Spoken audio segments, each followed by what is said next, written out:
I would like to begin today's meeting by acknowledging the traditional custodians of the land on which we're gathered. In November, I declare this meeting open at 10:26. I would like to advise attendees in the room that this meeting is being webcast and audio recorded. I believe Councillor Fraser has submitted a leave of absence. Is there a mover for this? Councillor Murphy, and a seconder? Councillor Jackson. Can I see a show of hands? That has been carried by everyone in the room. I now refer to the declarations of conflicts of interest. Do any councillors wish to declare a conflict of interest today? Councillor Jackson? Yes, I declared a conflict of interest in a City Lifestyle meeting a couple of months ago. That has been resolved, and I'll be stepping out at that particular item. Thank you.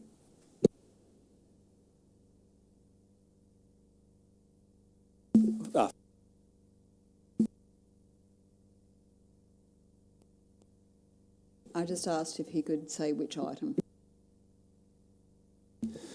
Councillor Murphy? Thank you. Through the Chair, similar to Councillor. We'll begin with item 6.1, determination of the Community Benefit Fund request, SU Australian Ministries Limited. This is a public report. Presenting manager will be the Community Development Program Leader, Ms Michelle Griffin. You may speak to your report. Thank you. And through the Chair, today we're bringing you a report regarding a Community Benefit Fund application. We're bringing this to you for a decision as the organisation is based outside of the boundaries of Logan. I'll pass to Elise Dorr, who will just provide you with some background. Through the Chair, a CBF application has been received by SU Australia Ministries Limited.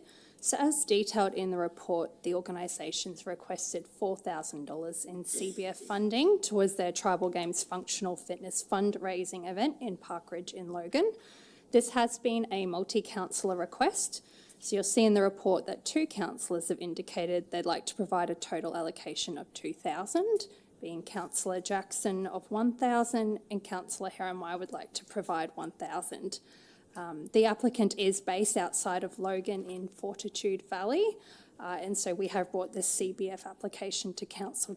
If that's the case. It was a fantastic event run by locals, including Koa CrossFit, which I don't know if it's Slacks Creek or Kingston there, but passionate young people getting together and pulling 1,000+ people to the event from all around the city and around the region, actually. Very energised about getting fit together, but doing it as community, and it was a great community building event. It was awesome to see people streaming in. Through the Chair, I could go back and double check the application for you. However, all the information that is generally provided by the applicant is included within the report, so that may need to be followed up with the applicant.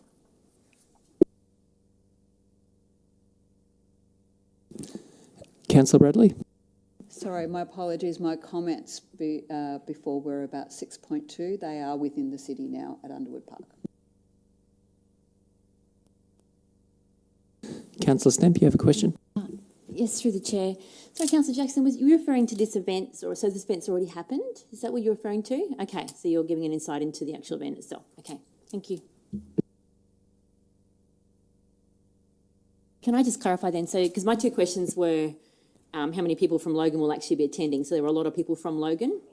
And in terms of the funding, do we know whether that was going, how many Logan schools that's going to? It wasn't a schools event, it was a public event. But school chaplains were involved, so it's a combination of school chaplains, Koa CrossFit and council funding. But it was noted that the money was going towards chaplains within Logan, is that correct? It was fundraising? The fundraising from it. That could be true, Okay, do we know, Councillor Lee? Yeah, sorry. Thanks. I think most of our schools have chappies, school-based chappies that are part of the Scripture Union. So they do holistic and therapeutic work inside our schools every day. And while the Scripture Union is based in Fortitude Valley, the actual chappies are located at our public and private schools. Okay. This event is absolutely phenomenal. Oh, thank you. I appreciate additional information. Thank you. Request, SU Australian Ministries Limited. Can I have a mover? That has been moved by Councillor Wilcox and seconded by Councillor Jackson. Can I see a show of hands in support? That has been supported by everyone in the room.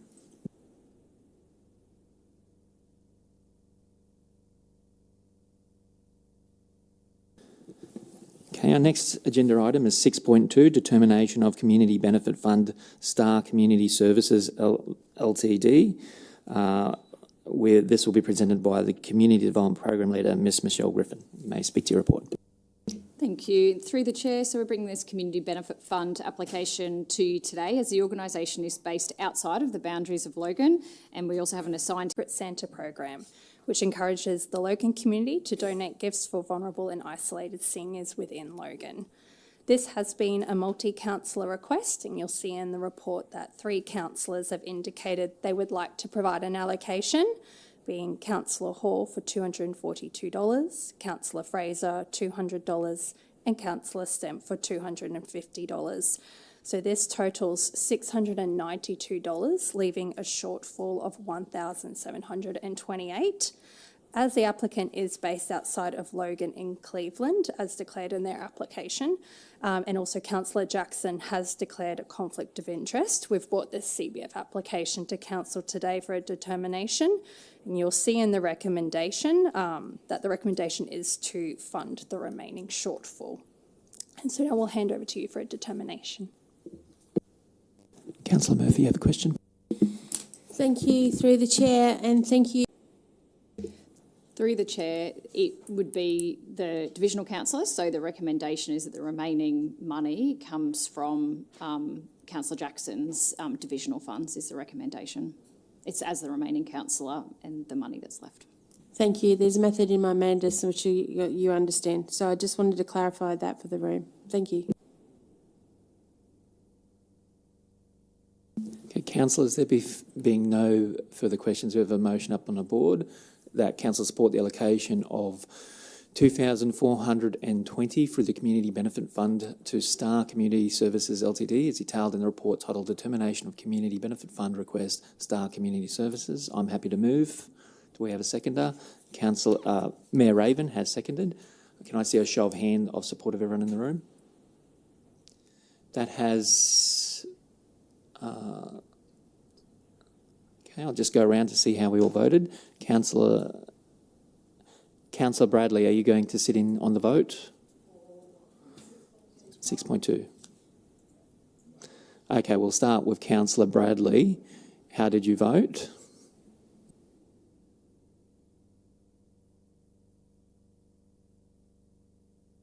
May I ask if you can go around the room because I wasn't privy to the conversation? Okay, we'll go the opposite way around. We'll start at Councillor Lane. How did you vote, Councillor Lane? I abstained, and I'd like to provide a reason, Chair. I think providing community benefit for advertising when we've got so many wonderful free services is not in probably the best interest of the Community Benefit Fund. Councillor Russell? Against, and for the same reason. I know I'm not allowed to do that, but I did. Councillor St Ledger? For. Mayor Raven? For. Councillor Jeremiah? For.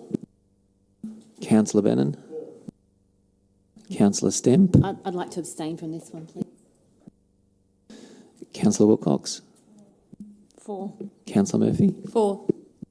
And I'm for. I believe that has... and Councillor Bradley? Can I abstain now? I actually had the same opinion, and I'm changing from what I said before, as what Councillor Lane said when the request actually came to us. Understood. That has been... So that motion has been carried.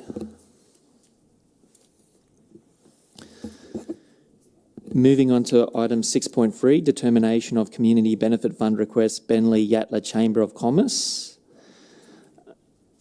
Our presenting manager will be Community Development Program Leader, Ms Michelle Griffin. And we'll just wait until Councillor Murphy leaves the room. You may proceed. Thank you. Through the Chair. And $99 in CBF towards funding their end-of-year celebration event.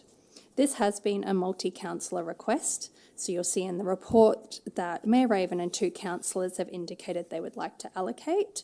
So Mayor Raven indicated $450, Councillor St Ledger $500, and Councillor Hall $449.75. So this leaves a shortfall of $399.25. As Councillor Murphy has declared a conflict of interest, we have brought the CBA connection point to do some real positive things. They're probably doing the exact opposite to what I was at their age, so I really give them organisation that gives them a business sense and a business savvy, and take out some of that fear of becoming an independent business themselves. So.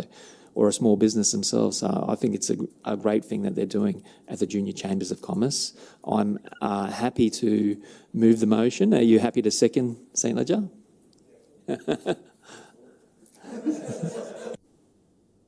Just okay. Can I have a show of hands in support? That has been carried by everyone in the room.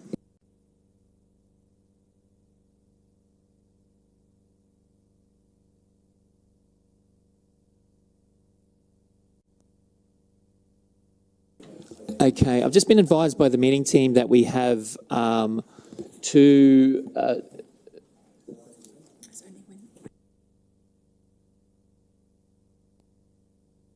We have two. Okay.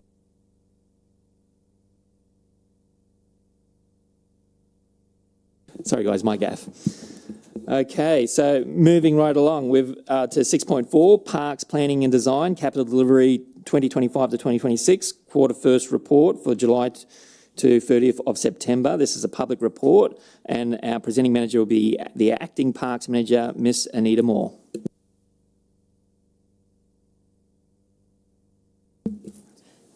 Excellent. Thank you, Chair. And through the Chair, good morning, Mayor and Councillor, for a future sports park.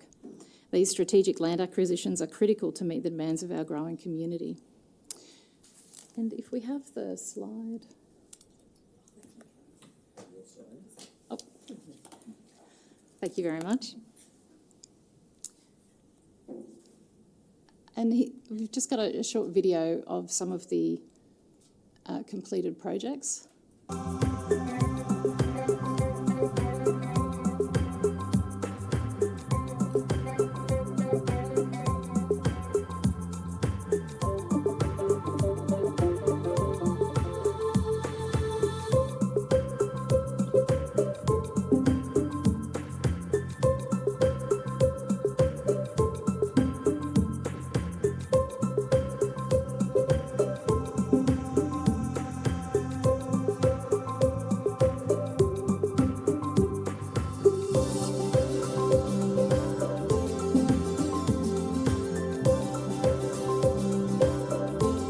We'll see from the next video, the team are particularly excited about construction for Waterford West District Park and Sturdy Park. One of the risks we're actively managing through the program is weather, and as we head into the rainy season, it's particularly challenging.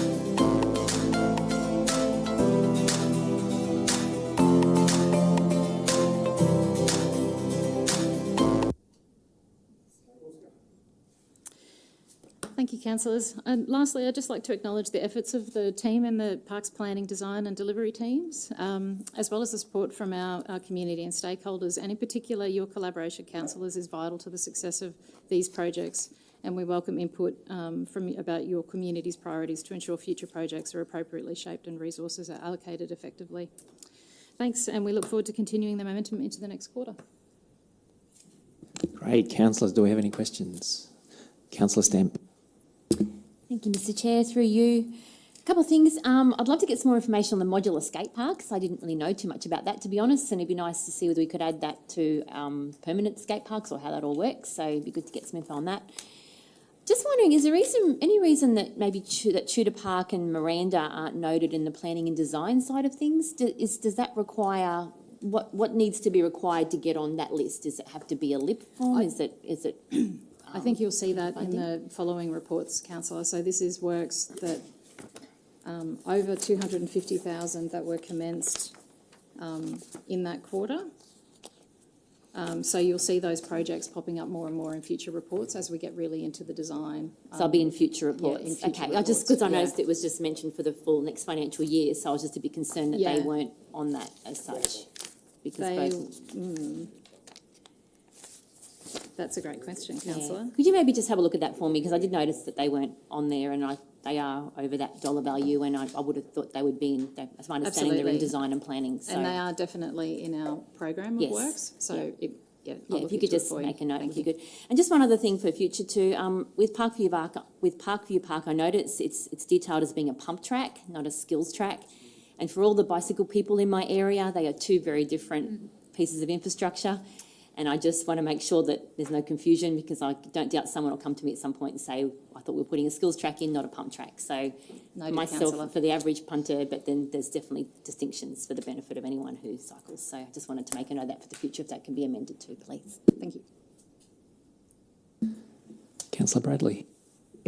Thank you, through the chair. I want to give absolute praise for the Carrick Park and Baroona Park. Oh my God, I've had amazing feedback about that park. Just a couple of little tweaks we've got to do, but I'll talk to you about that next week in our meeting. I took my granddaughter to Magellan Park and couldn't get her away. So that just shows how successful that was. But something I really want to express, I've noticed, and I've given feedback directly to staff about this, contractors or suppliers put their advertising on like stickers or, but I've noticed an imprint now on this is at Magellan Park, so I'll show you next week. But is it possible in the, when you're putting it out for tender or whatever process, is it possible to ask for no advertising? Because it just does detract from the actual equipment. Through the chair, yes, it is, councillor. And that's something that we can take on board. The refurb and the clean-up of the area. I want to thank the team that undertook that. The planning of the skate park for Kingston and the super mega skate park we're looking at potentially doing. From the soccer goals that went into local parks with more coming. The add-ons to parks, and where I've seen a renewal request for a park and I've expressed that it's got a bit more life in it, can we just add stuff onto it? Considering that is really cool. We've got some really old stuff in Division 2, but it's not dead yet, so if we can give it a coat of paint and maybe add some stuff onto it, that saves the ratepayers money, and I'm really appreciative that the Parks branch consider that. They don't always agree with me, but certainly they consider it.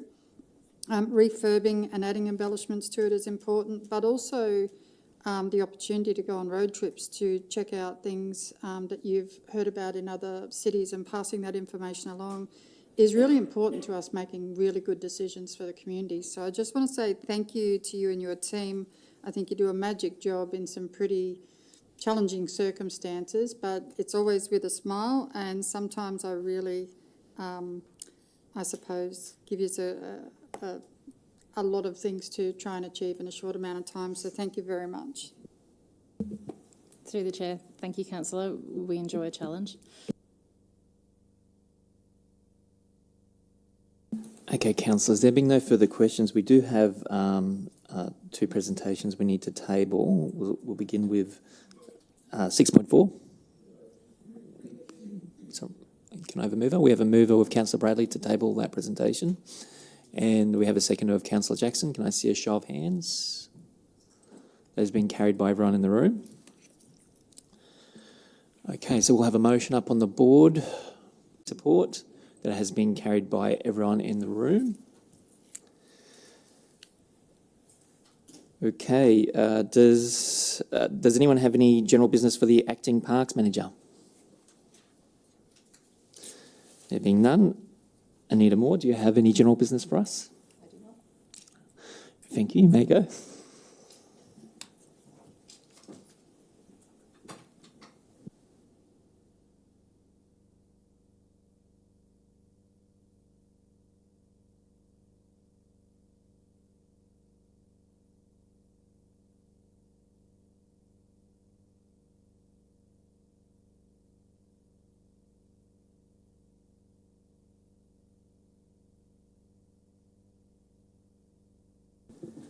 Okay, moving on to item 6.5, Sports and Community Infrastructure 2025 to 2026 Quarter 1 report. This is a public report, and we have the Sports and Community Infrastructure Manager, Mr. Ben O'Brien. You may speak to your report. Thank you, Mr. Chair, and good morning, councillors. The report before you today provides progress update on all the major sporting and community infrastructure projects through to the end of Quarter 1, being the end of early January. I'd just like to acknowledge our funding partners on this project, which is the state, federal government and community centre. This project is running slightly ahead of schedule, which is really great news considering we're heading into the wet season. So appreciative of having a bit of that time. We're expecting project completion very, very recently. Last week completed the draft concept design and seeking feedback at the moment. So we hope to be able to share a copy of the concept design in this forum in the next quarter. We hope to have the design for this project completed before the end of financial year, with construction commencing thereafter. The McKinnon Sports Park South Clubhouse. Pleased to say the design is completed. We'll be constructing stage 1 and 2 together, which has been a fantastic result through procurement, and the construction contract has been awarded for that project as well.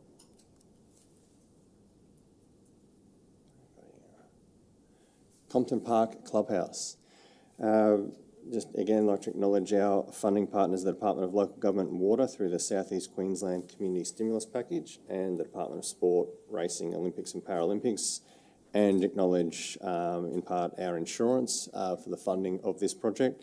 As you can see, the civils are underway on site, and we're aiming to have this project completed late in Quarter 3, which will be around that February-March period in 2026. And as you can see by the picture, we are trying to mix up the way we construct things, trying to find value for money and trying to expedite projects. So prefabricated project at Currajong Park Change Rooms. The design is 100% completed, and we're hoping that the building will be landed in the coming month at this site, which is pretty exciting. And just like to acknowledge our funding partners, the Department of Sport, Racing, Olympics and Paralympics, through the Minor Infrastructure and Inclusive Facilities Fund for this project. Skirman Park, again, is another project where we have a funding partner with the state government through the Minor Infrastructure and Inclusive Facilities Fund. As you can see, the posts are up. Since this picture, the roof sheeting is currently being installed as we speak, which is great news.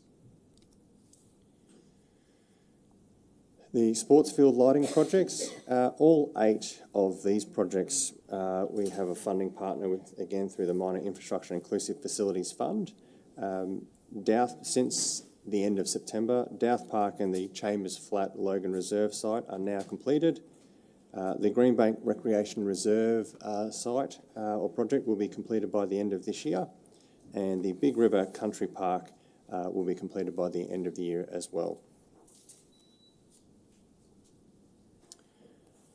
Before you is the Hamel Park Rugby League Clubhouse project. Our funding partner on this is the federal government through the Investing in Our Communities program and the Department of Infrastructure, Transport, Regional Development, Communications and the Arts.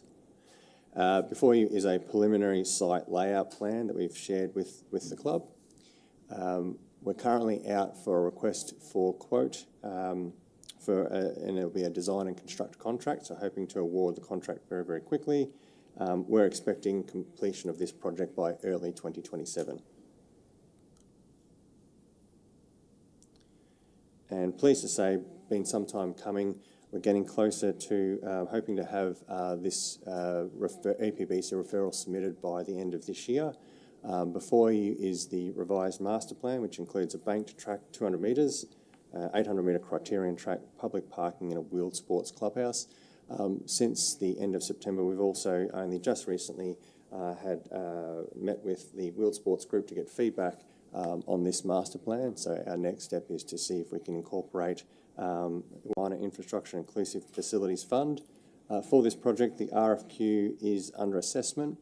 It is slightly behind our desired delivery. Thank you, Ben and Jason. I love the little characters and with their hats and the names on it. That was noted.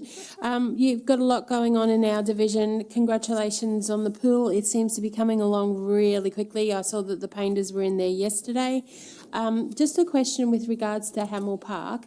The funding, I thought, indicated that we had to have that finished by 2026, and now we're saying 2027. Has that been approved, or how does that fit with the criteria of the funding? Third Park, have we got any indication of when that would happen for the Mallet Club? Through the chair, we've got the request for quote out at the moment. We hope to award that soon, and then in terms of the timeframe to turn around, it would be aiming for 6 months around that timeframe, so end of the financial year. And Jason, that's a demountable as well. Will that be built on site, or will it be done similar to the other construction that you showed before? Through the chair, most likely similar to the other construction. And then we'll move to the site? Yes, that's correct. Oh, excellent. Okay, thank you. The Mallet Club will be very excited with regards to that. Thank you. Councillor Haramaya. Thank you, Mr. Chair. I have questions about 3 projects that were mentioned in that PowerPoint. The first one, it's not in my division, it's a question around pricing. It was described as the Bedford project, and it's at Bedford Park, and it seems like it's a great idea. It's in Councillor Murphy's division. Congratulations on that project, Councillor Murphy. My question is about the pricing, and it makes me concerned about projects in my side of the city, Division 8.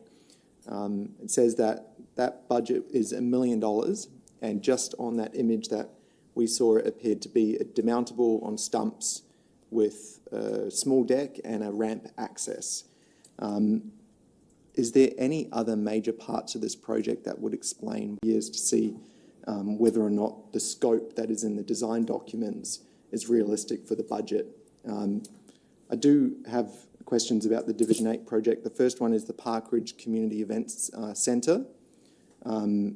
That has made some great progress lately. I received an update from council officers saying that the next stage will be, where we'll get a solid update, will be in April, heading towards procurement. When do we expect a contract to be appointed for the construction of that community centre in Parkridge near the Logan Reserve shops? Thank you, Councillor Haramaya. Yes, we're hoping to have the design completed, and I think it's around April 2026. So at design completion, we'll be going straight to market for the construction contract. I would like to think that we would have then the contract awarded around about that mid-year and heading straight into construction as soon as possible in financial year 26-27, which would be that July period. Fantastic. And from where we're at now, to very much the detailed design, which is all the services as well, and the finish to very much the detailed design, which is all the services as well, and the finishes and aesthetics of the project. So yes, very much you have it nailed into the finer details of the design, and now that we have the concept landed. Okay, and the last project I wanted to ask about is Rosier Park. Now, this project was not feasible for a long time. Council's worked to get it back on track, rescoped the actual floor print to make the project feasible. Now, the plan is to submit the documents for approval from the federal government by the end of the year. When will we expect that the federal government will respond to us with that application? Do they have an SLA? Do they have a timeline that we can then factor into our project schedule?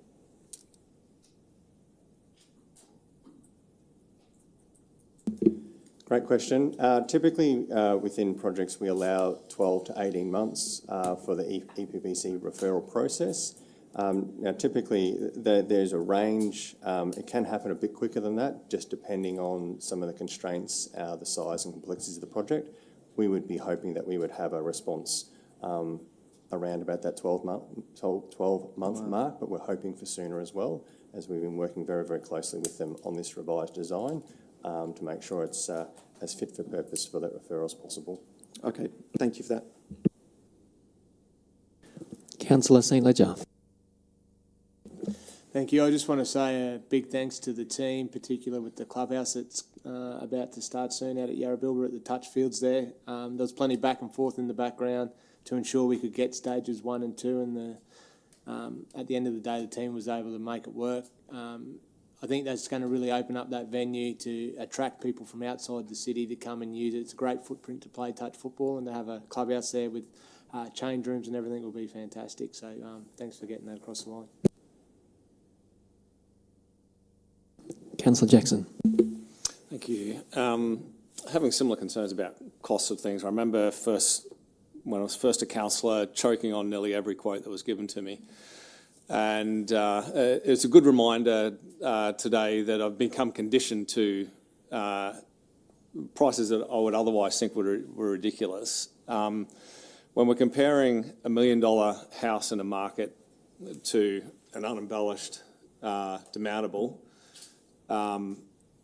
how do we explain that? Are there things that we are requiring of our builds that aren't required in the free market? Is there something about a procurement process that requires contractors to do above and beyond what is an industry expectation in safety and other realms? What is it that drives our prices so crazy? Great question, Councillor Jackson, and thank you. If I can take a moment, I'd like to sort of explore the answer with sort of 2 phases. One, to help explain why there is a difference, but 2, everything that we're doing to try and address some of these cost pressures. So the first part around the cost pressures, as you can see in the presentation today, we're looking at different ways to either stage project or procure multiple stages to get value for money. We're also now looking at a lot more modular prefabricated projects depending on sites. We've had some instances where we went out for both pricing of modular and on-ground construction, stick construction for lack of a better term, and I think Compton Park was one of those where on-ground construction ended up being cheaper than modular for differing reasons. On the flip side, Currajong Park. So sometimes those phases can be, the construction cost can be site dependent, either transport, site, elevated services, depends on what's in the civils. But rather than procurement through only tendering for one type of construction methodology, we're now exploring competition or hopefully competitive tension around multiple construction methodologies to put some of this pressures on price. Some of the other ones we've looked at around trying to address cost price is our specification, and that'll lead into why it does cost typically more to build a facility rather than, if you want to try and compare apples with apples, let's say a sports club with a gross floor area, the exact same size as a residential house with a gross floor area, same square meterage, but in regards to the specification, the commercial grade standard versus a residential standard are significantly different because of, and largely the wear and tear that a facility that we have to build will have to accommodate versus a residential facility typically. So there are other elements, typically around overhead. So typically our contractors, because building in public spaces, we are highly exposed. So their quality systems, environmental systems, work health and safety systems, contract administration, that will carry some cost as well. But typically it is part and parcel because of purely the specification and standard of facility, commercial grade versus a residential grade property. I'd also contend that a lot of our buildings typically GFA, and then Councillor Haramiah's question earlier on was a really good one because we will again get a lot of ancillary or supporting infrastructure, so car parking to support a building, and we'll typically have sometimes whether it's lighting, crime prevention through environmental designed access for those types of things, and then also significant services that play a part in these buildings. Yes, thank you, Brad. We've also got, the Director is just reminding me here, 2 projects we're currently working on as well. So we are working on the side at the moment on developing some standard drawings for high volume infrastructure, which will hopefully take out some of the costs that we incur in that front end design process. And we don't want to say everything has to be the same. And again, back to Councillor Harry-Meyer's point, there's concept design, schematic and detailed design, but if we can have front-end drawings that take care of potentially concept and schematic, and therefore we're only refining detailed design, it takes out time, it also takes out cost on some of those high-volume items. And again, we're also we're surveying all of our contractors with sports, community infrastructure and parks in regards to what, with our procurement methodology and our specifications and potentially even the way we administer contracts, what's creating them risk, and therefore they price risk in their estimates and their submissions. And is there something that we could do better to improve those conditions for them? And obviously it has to be balanced though. It's appropriate for the public and for council and for them, but are there things that we're doing that potentially are onerous and that no one's getting any benefit from? So we're having that exploration. I'll just check with Jason to see if I've missed anything. Brilliant. Thanks, Councillor Jackson. Well covered. I appreciate that explanation and the work that you're doing to drive prices down, find better efficiencies, better ways of doing things. Particularly over the last year or so. So thank you for all the work you're doing in that. Really appreciate it. Thank you. Now, Councillor Lane, is your question in relation to what's... Okay, so Councillor Bannon was biting at the bit to say something during Councillor Jackson's speech. Did you want to... Okay. All right, Councillor Lane. Thanks very much. And I have a lot of old buildings in my area, and I look at the price of new buildings and it makes me choke up because I just think it's a lot of money. The Compton Park rebuild is a lot of money, and as you say, it's on the slab, and it's done that way because it was actually fire bombed. So we're trying to create a fireproof facility in and around there, and that costs a few more dollars. But Logan Roos, the cost to build a new clubhouse for that facility was around the $4 million mark. We managed to refurb it at $300K, and the club is really happy with that, and hopefully it'll last another 50 years. It is 50 years old now, and it makes a huge difference. I know that in TMR's resumptions, they've managed to resume a building that we think that could be refurbed and sent down into Division 5 potentially. And you guys are on board with investigating that, and I really appreciate that where there is money savings, that you've come to the party. Gould Adams, we just did the pool was redone, but not enough was done. So we need new disability toilet and shower because people are using that and people with disabilities can't access a bathroom. So instead of council going all out on the project, they've allowed us to work with the lessees to actually bring in more showers into there, more toilets, and it's at an affordable cost to the local infrastructure program. Our pools are citywide, but spending of Division 2 money on that makes a lot of sense. The solar work that was done on Lakota, I believe the brackets are still up for the safety rails.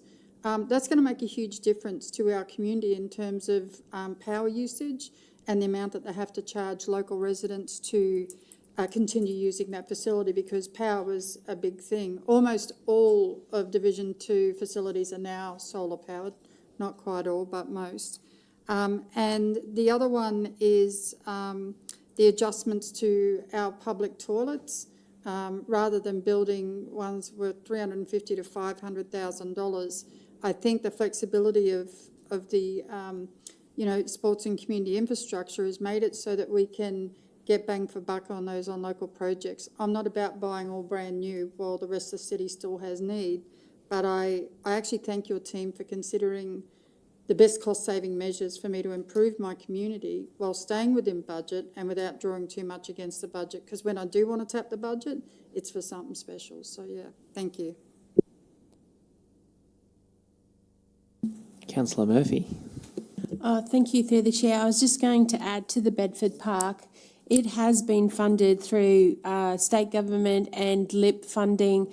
It was a project that started some time back. The site is really difficult and there had to be an upgrade to Energex as well. I'm not sure of the costings with regards to that, but that all takes part. This particular group was way before my time, put into a local park because there wasn't enough land around and the park probably wasn't really suitable. We've done a lot of work there and that's hence why we've got to do a demountable building there, just because of the land that we have. But the cost increased would more than likely be the Energex supply to that particular property. I don't have those figures exactly, but I would assume that that would be it because of the upgrade of the Energex to that site, and it is in the back of a park. So I just wanted to support the team with regards to how they work, and I know that they try to find efficiencies where possible, but $1 million is certainly cheaper than a brand new clubhouse of like 7.3 million. Thank you. Councillor Bannon. Thank you, through the chair. Councillors might have forgot amongst all this other stuff we're doing, but myself and Councillor St Ledger are tasked to do set designs, to take away consultants, architects, standard engineering, to have set designs for buildings. We're in the middle of doing that. Obviously had the Warriors, which was a big load, plus now we're doing 6 days a week on the flood mapping. So we are working on it, but we're just trying to do everything else. But that takes the prices back down. But I guess people forgot we were doing it. Ooh.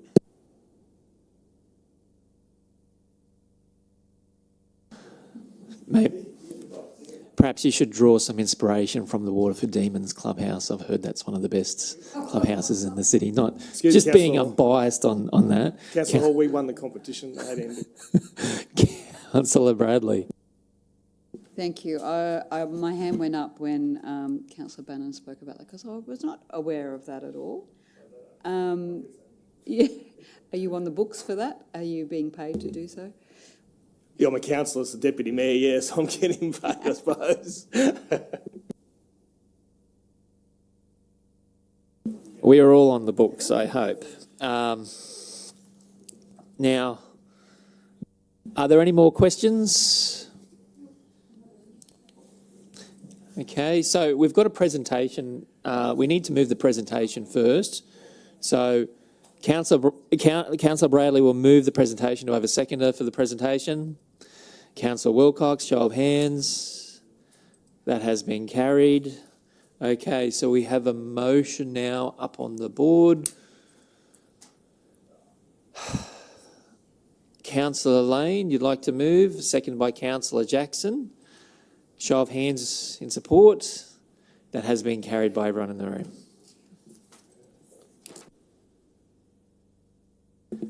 Okay, councillors, does anyone have any general business for the Sports and Community Infrastructure Manager? No? Does the Sports and Community Infrastructure Manager, Mr. Ben O'Brien, have any general business for us? No, thank you, Mr. Chair. Okay, I believe that means you're free to go. Now, councillors, we have no late reports to consider, and that concludes the agenda for today. Does anyone have any general business for the Director of Community and Lifestyle, Mr. Brad White? Councillor Harriman. Thank you, Mr. Chair. My general business is for the Director of the Parks Department today, and yesterday I had a discussion with a local mum in Logan Reserve, and she told me a horrible story about how her daughter was injured in an accident on School Road. I've got a request from the mother requesting that we put in a mobile safety camera near School Road. I've passed it on to the safety camera team at council to investigate if we can do this. I wanted to raise this with you personally as the head of the department to let you know that this request has been lodged with council to get a safety camera out there. and the community would appreciate if it can be expedited and investigated with priority. Thank you.